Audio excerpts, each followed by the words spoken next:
असां कुलुसियों जे पहिरें अध्याय जो 7 वचन वरी सां पढ़ंदासीं। हुन जी ही सिक तव्हां असांजे प्रिय सकर्मी इफ़ाफ्रस खां पाती, जेको असांजे लाइ मसीह जो विश्वासी योग्य सेवक आहे। स्पष्ट रूप सां इफ़िफ्रास कुलुस जे कलीसिया में अगुआ या रेडार हुयो। इफ़िफ्रास इहो नालो मूंखे कंहिं दवा जे नाले जहिड़ो लॻे थो, पर तॾहिं बि उहो कंहिं माण्हूअ जो नालो हुयो। पौलुस हुन खे असांजो प्रिय सहकर्मी हीअं थो सॾे। छा तव्हां हिन ते ध्यानु ॾिनो आहे त पौलुस ॿियनि परमेश्वर जे सेवकनि जे बारे में कीअं उधार सां ॻाल्हाए सघंदो हुयो? जेके बि परमेश्वर जे वचन जो प्रचार कंदा हुया, हुननि जे लाइ पौलुस वटि तारीफ़ ज़रूरु हुई, पर जॾहिं हिकु बेईमान हुन जी नज़र में ईंदो हुयो त उहो असांजे प्रभुअ वांगुरु हुन नज़र ईंदड़ बुराईअ खे सच में फटकारींदो हुयो। प्रभु यीशु पापियुनि जी ओर ॾाढो दयालु हुयो। हुन व्यभिचारी माईअ खे पत्थर हणी मौत जे घात लाहिणो हुयो, पर तव्हां ॾिठो प्रभु हुन जे तरफ़ केतिरी दया ॾेखारींदे पेश आयो। हिन जे बारे में असां यूहन्ना जे 8 अध्याय जे 1 खां 11 वचन ताईं पढ़ी था सघूं। ॿियो हुयो निकोदेमुस नाले जो घमंडी, जेको फरीसियुनि जे धार्मिक ॻठ मां हुयो। उहो प्रभु यीशु वटि आयो ऐं तारीफ़ करण जी कोशिश कंदे चयईं, हे रबी, असां ॼाणींदा आहियूं त तूं परमेश्वर जे तरफ़ां गुरू थी करे आयो आहीं। हे असां यूहन्ना जे 3 अध्याय जे 2 वचन में पढ़ूं था। हुन जे चवण जो मतिलबु असल में हे हुयो, असां फरीसी ॼाणींदा आहियूं ऐं भाउर, असांखे कुझु ख़बर आहे, ऐं जॾहिं असांखे कुझु ॼाण आहे त बसि प्रभु यीशु सजनता सां ऐं ॾाढे उद्धार सां हुन खे हुन जे ऊचे घोड़े तां हेठि लाथईं। जॾहिं प्रभुअ हुन सां ॻाल्हाइण ख़तमु कयईं त हुन जे चहिरे जो रंग लही वियो ऐं उहो हिकु टिडरे छोकिरे वांगुरु लॻे पियो। उहो नंढे निकोदेमुस कुझु बणण जी कोशिश में हुयो, पर उहो हिकु धार्मिक कठपुतली या माण्हूअ वांगुरु हुन कमु कंदड़ मशीन जहिड़ो हुयो ऐं जग में ॿियो कुझु न। उहो धार्मिक मशीन जहिड़ो हुयो जेको हर वक़्तु छड़ो विधियुनि में वक़्तु ज़ाया कंदो हुयो। प्रभुअ यीशुअ हुन खे हेठि अहिड़ी जाइ ते आणई जिते उहो विनम्र थी पुछणु लॻो, इहे ॻाल्हियूं कीअं थियूं थी सघनि? पोइ प्रभु यीशुअ हुन खे क्रूस ॾेखारण लाइ अॻुवाई कई। हेरनि माण्हुनि खे संभालण में प्रभु केॾा दयालु हुया। अचो त 8 वचन पढ़ूं। कुलुसियों जो पहिरियों अध्याय ऐं 8 वचन। हुन ई तव्हांजे प्रेम खे जेको आत्मा में आहे असां ते प्रगट कयईं। हिन ख़त में पवित्र आत्मा ते वधीक ज़ोर ॾिनल नज़र कोन थो अचे, पर पौलुस कुलुसे जे विश्वासियुनि खे हे साफ़ थो ॿुधाए त पवित्र आत्मा जे सवाइ उहे अहिड़ो प्रेम प्रदर्शित करण में सफल न थियनि आ।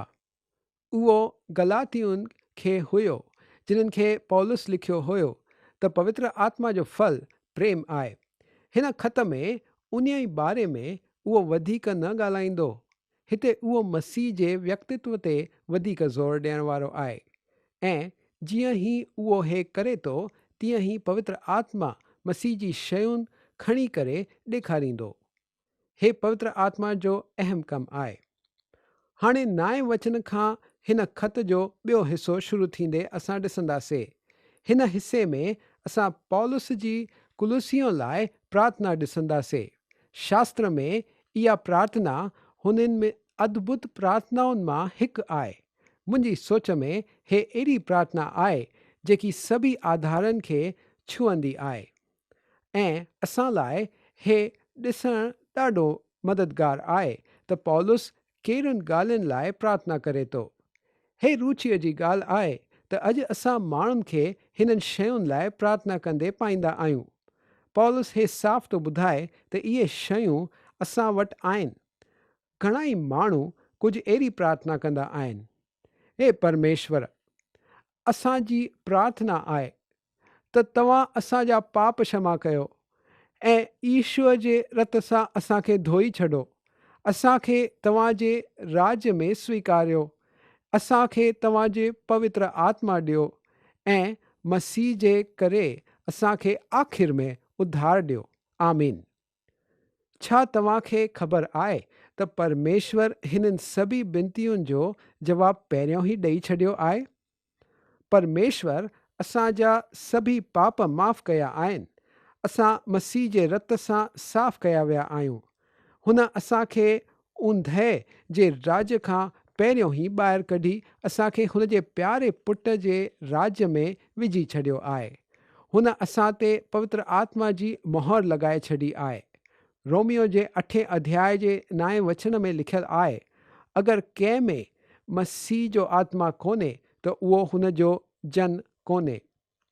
जॾहिं असां पहिरियों हुन ख़ुशख़बरीअ ते विश्वास कयो, हुन ई पल खां हुन असांखे अनंतकाल जो उद्धार ॾेई छॾियो आहे।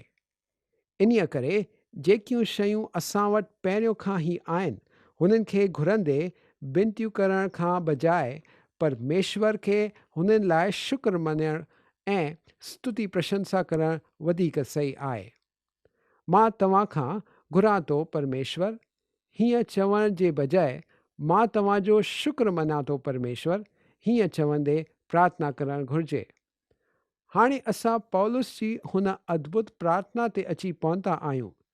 पहिरियों उहो सभी बिनतियूं कंदो ऐं पोइ प्रभुअ खे हुननि शयुनि लाइ शुक्र कंदो जेकियूं हुन असां लाइ पहिरियों ई कयूं आहिनि।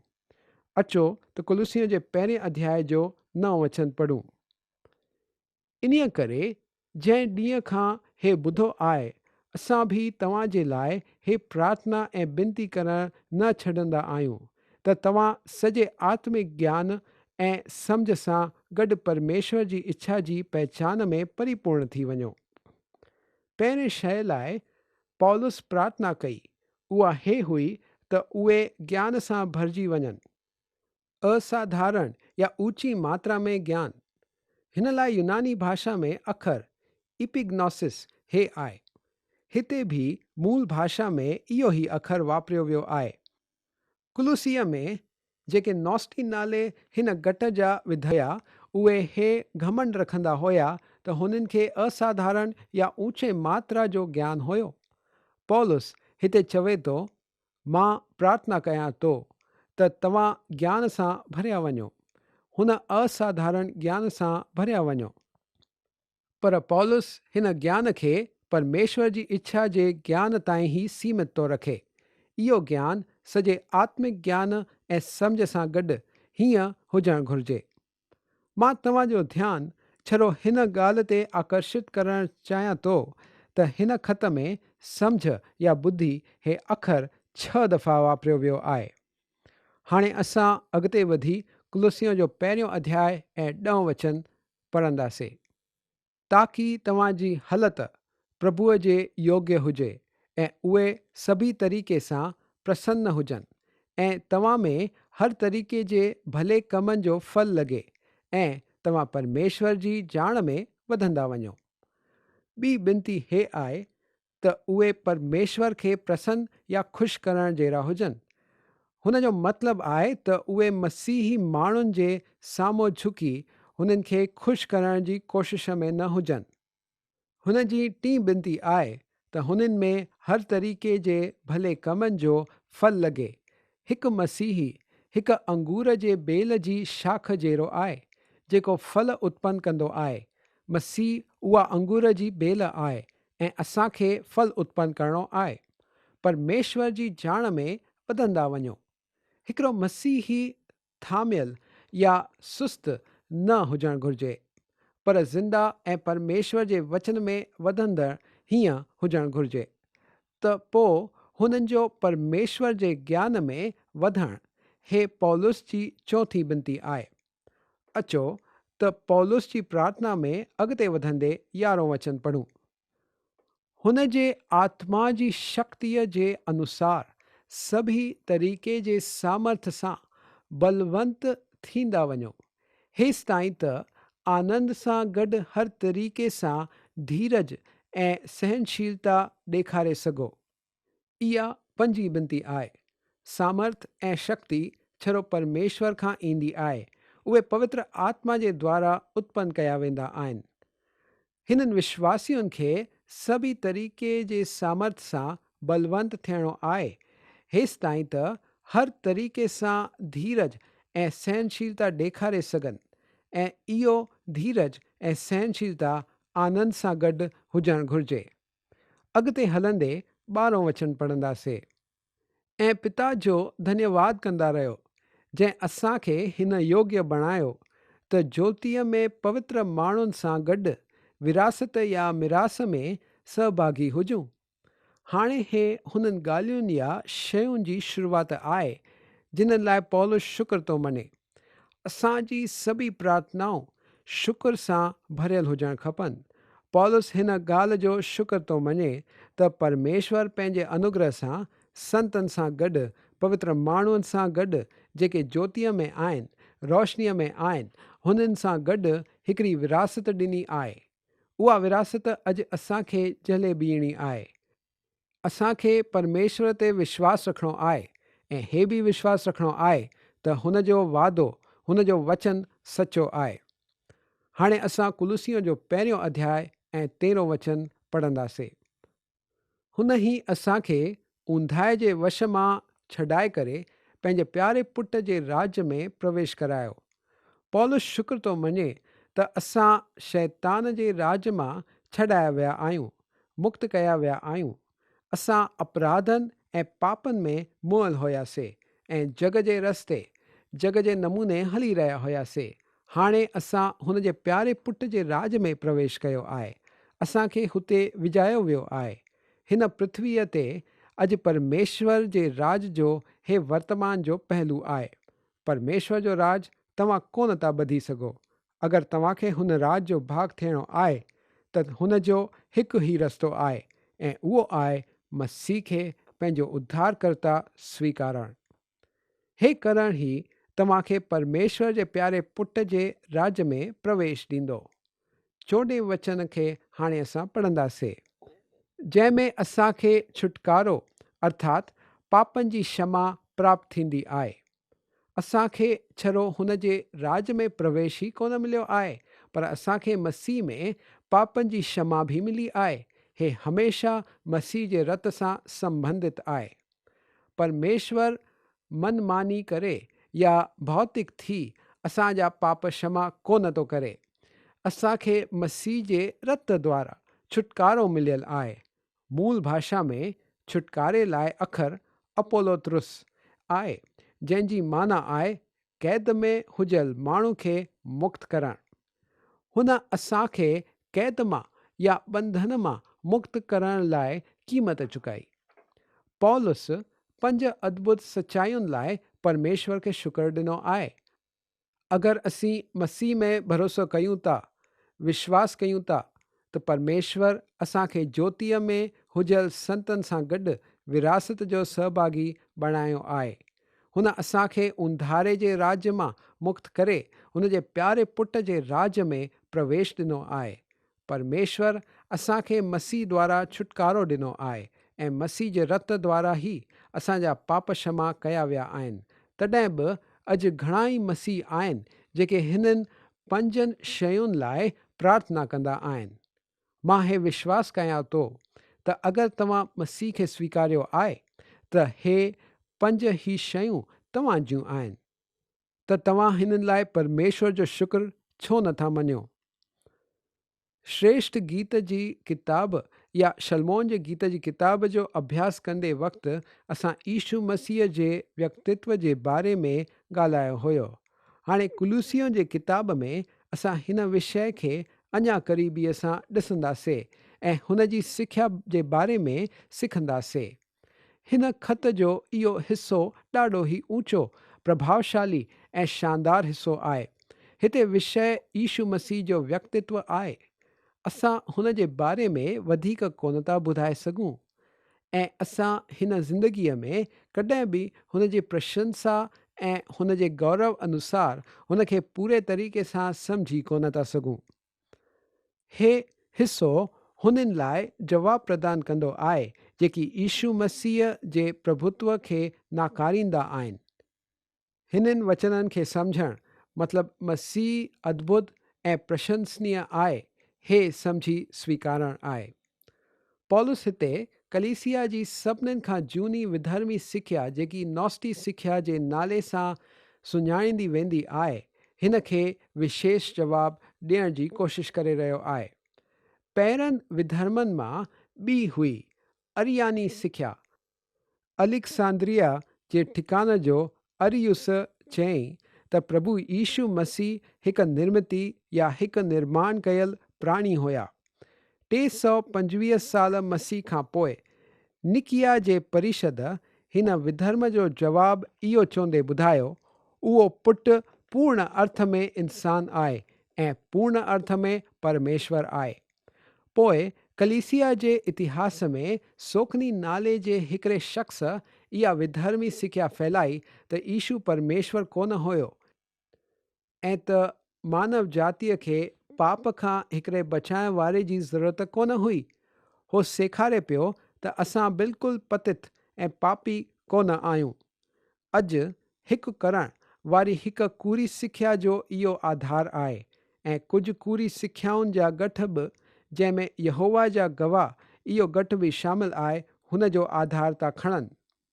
मसीह खे सुञाणण जा 9 चिन्ह बि हिते ॾिनल आहिनि जेके हुन खे ॿिए कहिड़े बि शख़्सियत जेकी कॾहिं पैदा थी आहे हुन खां अलॻि ऐं वरिष्ठ थी करे। हाणे असां कोलुसियों जो 1 अध्याय ऐं 15 वचन पढ़ंदासीं। उहो त अदृश्य परमेश्वर जो प्रतिरूप ऐं सॼे सृष्टिअ में पहिलौठो आहे। पहिरीं ॻाल्हि, उहो त अदृश्य परमेश्वर जो प्रतिरूप आहे। मूल यूनानी भाषा में प्रतिरूप लाइ अखर एकोन हे वापरियल आहे। उहो हुन अदृश्य परमेश्वर जो प्रतिरूप कीअं पियो थी सघे? जेको अदृश्य आहे हुन जो तव्हां फोटो कोन था खिची सघो ऐं न ई हुन जी तस्वीर था बणाए सघो, पर मसीह उहो कीअं पियो थी सघे? ख़ुशख़बरी ॿुधाईंदे वक़्तु यूहन्ना पहिरियों प्रस्तावना में हे साफ़ थो ॿुधाए, आदि में वचन हुयो ऐं वचन परमेश्वर सां गॾु हुयो ऐं वचन परमेश्वर हुयो। हे यूहन्ना जे किताब जे 1 अध्याय जे 1 वचन में असां पढ़ूं था, आदि में। हे उहा शुरूआत आहे जंहिंजी को शुरूआत ई कोन्हे। मसीह जी त शुरूआत ई कोन्हे। वरी साॻे अध्याय में ई 14 वचन में यूहन्ना चवे थो, ऐं वचन देहधारी थियो या जिस्म धारण कयईं। अगरि तव्हां यूहन्ना जे किताब में उहा क्रिसमस जी आखाणी ॻोल्हे रहिया आहियो त उहा हे आहे, उहो देहधारी थियो या जिस्म धारण कयईं। इन ई तरीक़े सां उहो हुन अदृश्य परमेश्वर जो प्रतिरूप बणियो। उहो हूअं कीअं पियो बणिजी सघे? छो त उहो परमेश्वर आहे। अगरि उहो परमेश्वर न हुजे हा त उहो हुन अदृश्य परमेश्वर जो प्रतिरूप कीअं बणिजी सघे हा? ॿी ॻाल्हि, सॼी सृष्टिअ में पहिलौठो आहे या हर प्राणीअ खां पहिरियों हुजणु, हे परमेश्वर सां हुन जे रिश्ते खे प्रगट थो करे। ऐं पिता परमेश्वर ऐं पवित्र आत्मा जे विच हुन जी जाइ बि हिते प्रगट थी थिए। परमेश्वर अनंत काल जो परमेश्वर आहे ऐं उहो पुटु बि अनंत काल जो पुटु आहे। पिता ऐं पवित्र आत्मा जे विच जी जाइ मसीह जे पुटु थींदे जी जाइ आहे। पहिलौठो या पहिरियों हुजणु, हिन सां सॼी सृष्टिअ खां वधीक मसीह जी अहमियत प्रगट थी थिए। सॼी सृष्टिअ जे मथां मसीह जो पहिरियों हुजण जो हे मतिलबु कोन्हे त उहो पहिरियों जन्मियो हुयो। असांखे हे सम्झणु ज़रूरी आहे त हिते शास्त्र में पहिलौठो हुजण जो छा मतिलबु आहे। शास्त्र में किथे बि हे सिख्या न ॾिनल आहे त यीशू मसीह जे अस्तित्व जी शुरूआत बैतलहम जे शहर खां थी। झूने नियम में मिका जे किताब जे 5 अध्याय ऐं ॿिए वचन में असांखे उहा महान अॻकथी ॿुधाई वई आहे त उहो यानी मसीह बैतलहम में पैदा थींदो। पर हे बि ॿुधायो वियो आहे त उहो अनंत काल खां आयो आहे, प्राचीन काल या अनादि काल खां आयो आहे। यशया जो 9 अध्याय ऐं 6 वचन ॿुधाए थो, छो त असां लाइ हिकु ॿार उत्पन्न थियो आहे, असांखे हिकु पुटु ॾिनो वियो आहे। उहो ॿार उत्पन्न थियो या जन्मियो, पर पुटु ॾिनो वियो। उहो अनंत काल खां निकितो ऐं पाण मथों असांजी इंसानियत खयईं। पौलुस हिते पंहिंजे ॾींहं जे हिकिड़े दर्शन शास्त्र सां व्यवहार करे रहियो आहे। राज़ जे धर्मनि मां हिकु धर्म हिन खे दीमुर्ज सॾियो वियो आहे ऐं हे हीअं झले पियो त परमेश्वर हुन जे हेठां हिकिड़े प्राणीअ खे निर्माण कयो, पोइ हुन प्राणीअ पंहिंजे हेठां ॿिए प्राणीअ खे निर्माण कयो, पोइ हुन प्राणीअ पंहिंजे हेठां अञा हिकु प्राणीअ खे ठाहियो। तव्हां हुन ॾाकण तां हेठि लवंदा ईंदव जेसिताईं आख़िर में तव्हां हुन प्राणीअ वटि पहुचंदव जंहिं हिन अंतरिक्ष जो निर्माण कयो। इहे परमेश्वर तरफ़ां उत्पन्न थियल हुयूं। नॉस्टी सिख्या सेखारींदी हुई यीशु हुननि प्राणियुनि मां हिकु हुयो, परमेश्वर तरफ़ां उत्पन्न थियल हिकिड़ो प्राणी। हाणे पौलुस हुन जो जवाब थो ॾे।